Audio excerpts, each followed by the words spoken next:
मोहम्मद गौरी, छोटे बड़े राज्यों को जीतकर तुमने सोचा कि तुम दिल्ली जीत लोगे, लेकिन पृथ्वीराज चौहान इतना कमजोर नहीं जो तुम्हारे जैसे लुटेरे से हार जाए। महाराज, मैं अपनी हार कबूल करता हूं। दिल्ली पर हमला करके मैंने बहुत बड़ी गलती की है, मुझे माफ कर दीजिए। महाराज, ये सिर्फ दिल्ली का नहीं, पूरे भारतवर्ष का शत्रु है। इसे क्षमा नहीं किया जा सकता। ये एक लुटेरा है, इसे दंड अवश्य मिलना चाहिए, और वो दंड है मृत्यु दंड। महाराज, मैंने सुना है कि भारत के राजा बड़े दयालु होते हैं, अपने बड़े से बड़े दुश्मन को भी मुआफ कर देते हैं। ठीक सुना है तुमने। हम अपनी शरण में पड़े शत्रु को कभी नहीं मारते और ना ही किसी निहत्थे शत्रु पर वार करते हैं। हम तुम्हें भी माफ कर सकते हैं अगर तुम सच्चे दिल से अपने खुदा की कसम खाकर वादा करो कि तुम फिर कभी भी भारतवर्ष की तरफ आंख उठाकर नहीं देखोगे। मैं सच्चे दिल से अपने खुदा की कसम खाकर कहता हूं महाराज, मैं अपनी बची सेना के साथ वापस अपने मुल्क गजनी चला जाऊंगा और फिर कभी भारतवर्ष को लूटने की कोशिश नहीं करूंगा। ठीक है गौरी, हमने तुम्हें माफ किया। इस जान बख्शी के लिए शुक्रिया महाराज। शुक्रिया मेरा नहीं, अपने उस खुदा का अदा करो जिसकी कसम खाकर तुमने मुझे वचन दिया है। जाओ। महाराज, आपने इसे क्षमा क्यों किया? मोहम्मद गौरी इंसान की नहीं, सांप की संतान है महाराज। वो कल न तो दया करेगा और न ही किसी की जान बख्शेगा। ये क्या किया महाराज? चंद्रपाल जी, कल तो कभी आता ही नहीं। यदि वो कल आ भी जाए तो हो सकता है हमें ही ना पाए। अतीत तो एक समाधि होती है और भविष्य किसी ने देखा नहीं। जो वर्तमान है उसे ही हम जानते हैं। अतीत और भविष्य के बीच में फंसकर हम वर्तमान की खुशियों को क्यों खोएं? आज हमारा विजय दिवस है, खुशियों का दिन। आज दिल्ली में खुशियां मनाई जाएं। महाराज की जय हो! महाराज की जय हो!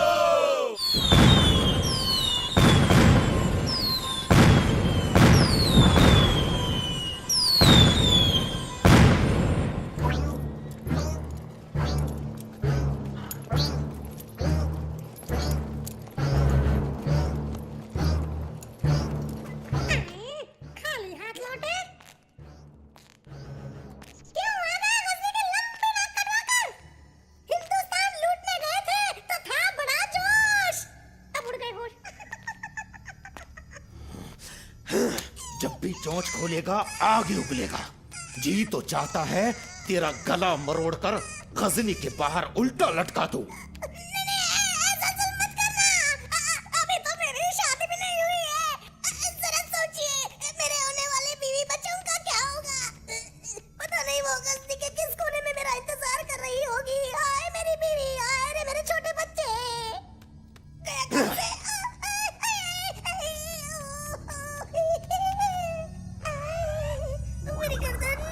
कमबख्त, जले पर नमक क्यों छिड़कता है?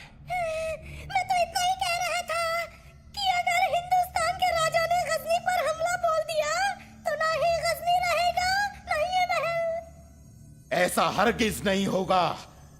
हिंदुस्तान के राजा कभी दूसरे मुल्क पर हमला नहीं करते। इसी का तो फायदा उठाना है बदरू। मैं इतनी जल्दी हार नहीं मानूंगा। मैं फिर से दिल्ली पर हमला करूंगा, फिर से। लगता है इस महल की शान और शौकत छोड़कर मुझे हाथ में कटोरा पकड़ना पड़ेगा। तू फिर कुछ बोला? नहीं नहीं हुजूर, वो क्या है कि मेरा पेट खराब हो गया है, इसीलिए कमबख्त अलग-अलग आवाज निकाल रहा है। ए आईनाए राइजनी, बता इस बार मैं दिल्ली जीत पाऊंगा कि नहीं? तेरी हार ने तेरी आंखों के सामने अंधकार का पर्दा डाल दिया है, इसीलिए तू भूल गया कि मैं भविष्य नहीं वर्तमान दिखाती हूँ। तो सुन, मैं बताता हूँ मेरा भविष्य। मोहम्मद गौरी का भविष्य। जब तक मैं दिल्ली को जीत नहीं लेता, मैं चैन से नहीं बैठूंगा, चाहे उसके लिए मुझे हजारों बार दिल्ली पर हमला क्यों न करना पड़े। आकाश है ना सिर पर, ना पैरों में ही धरती, हाथी के आगे चलती है कब्जीती की मर्जी। गौरी की चतुराई पर हर बात गिरा है पानी, दिल्ली के योद्धा ने उसको याद दिला दिलाने। किया आक्रमण गौरी ने दिल्ली पे 16 बार, किंतु हार का स्वाद चखा वो दुष्ट बारंबार। हर बार क्षमा की भीख मिली, हर बार ही जीवन दान।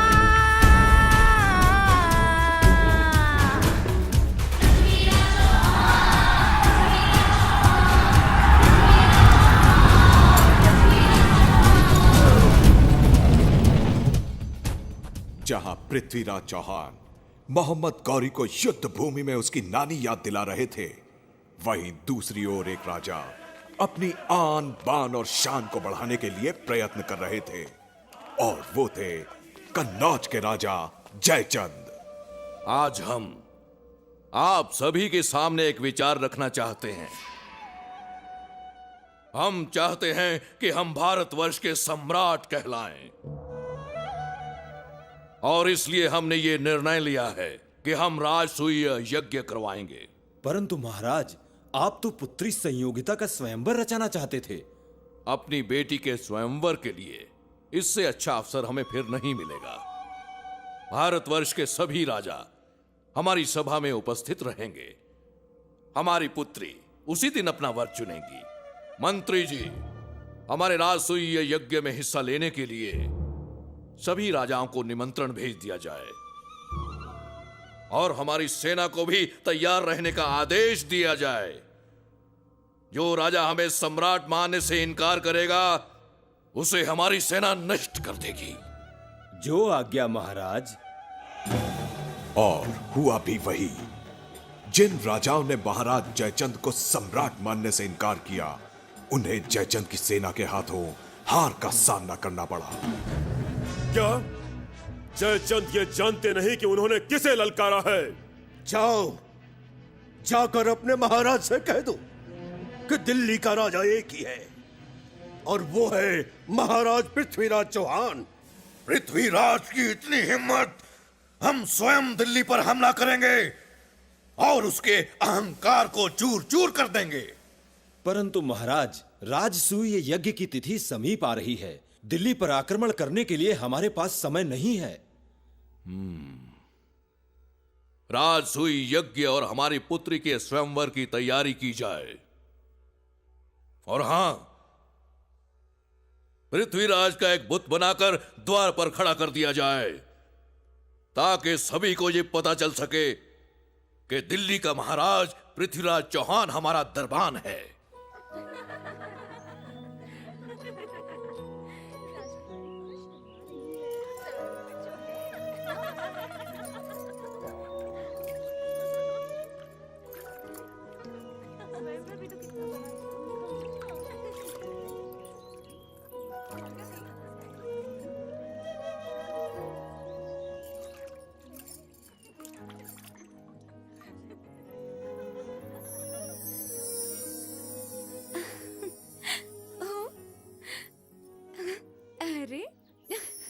अरे रुक, देखो राजकुमारी को छेड़कर चली गई। पता है हमारी राजकुमारी कितनी खुशनसीब है। देश भर से शूरवीर राजा महाराजा स्वयंवर में हिस्सा लेने आ रहे होंगे। खुश नसीब तो वो राजा होगा जिसके गले में हमारी राजकुमारी वरमाला डालेंगी।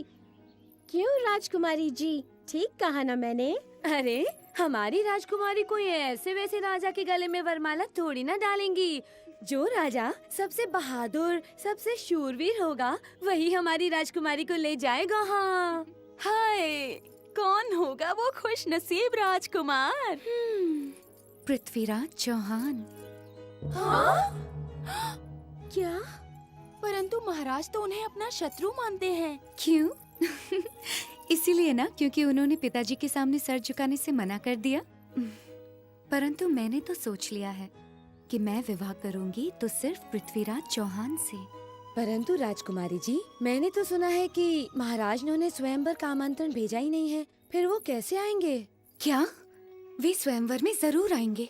इसके लिए तुम्हें मेरी मदद करनी होगी। बोलो, करोगी ना? मैं आपके लिए क्या कर सकती हूँ राजकुमारी जी? मेरा एक पत्र महाराज पृथ्वीराज चौहान के पास पहुँचाना है।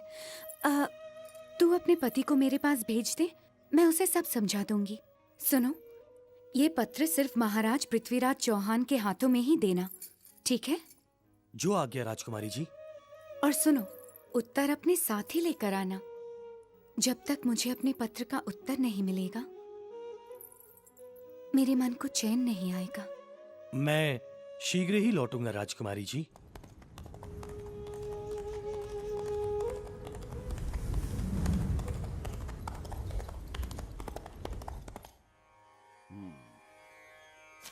हे संयोगिता के दूत, तुम थक गए होगे, थोड़ा आराम कर लो। तब तक हम इस पत्र के विषय में विचार करते हैं। महाराज, मैं क्षमा चाहता हूं। मैं यहां एक पल भी नहीं ठहर सकता, क्योंकि वहां राजकुमारी जी अपने इस पत्र के उत्तर में व्याकुल हो रही होंगी।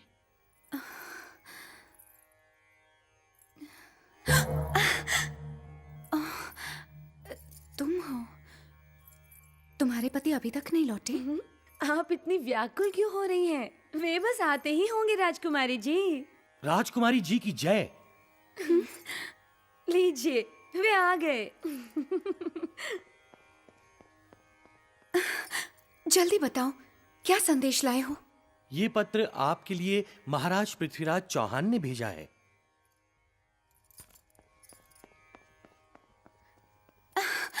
लाओ, मुझे दो।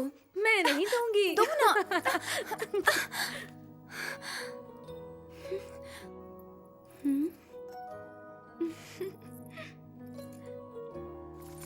वे आएंगे। तुमने सुना? वे जरूर आएंगे। मुझे पता था, मैंने कहा था ना, वे आएंगे। राजकुमारी जी, मुझे पता था वे आएंगे। वे आएंगे, वे आएंगे।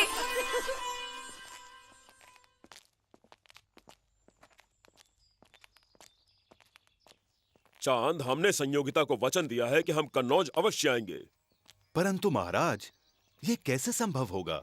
जयचंद आपको कन्नौज में प्रवेश नहीं करने देगा। हम जानते हैं, परंतु वे तुम्हारे जैसे विद्वान को कन्नौज में प्रवेश करने से नहीं रोकेंगे। तुम कन्नौज जाने की तैयारी करो। परंतु तुम्हारे साथ हमारी सेना के 100 बहादुर सिपाही होंगे, तुम्हारे सेवक के रूप में। लेकिन महाराज, आपका कन्नौज में प्रवेश करना बहुत जरूरी है। हम भी तुम्हारे साथ ही कन्नौज में प्रवेश करेंगे, लेकिन एक महाराज की तरह नहीं, तुम्हारे खास सेवक के रूप में। चांद, अब चलने की तैयारी करो। 2001, 2051, 5000।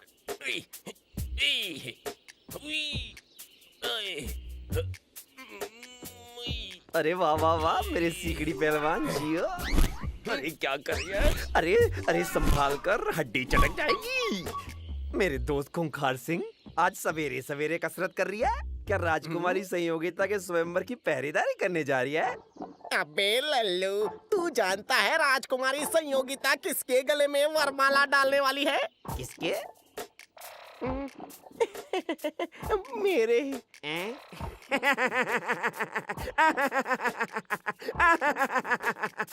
चुप चुप।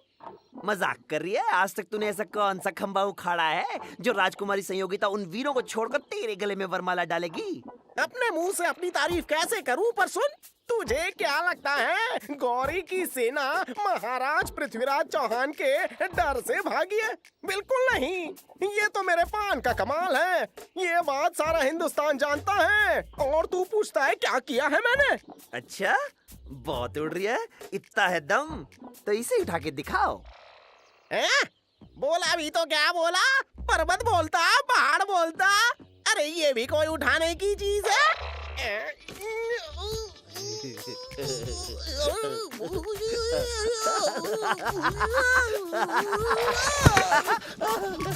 वाह मेरे मिट्टी के शेर।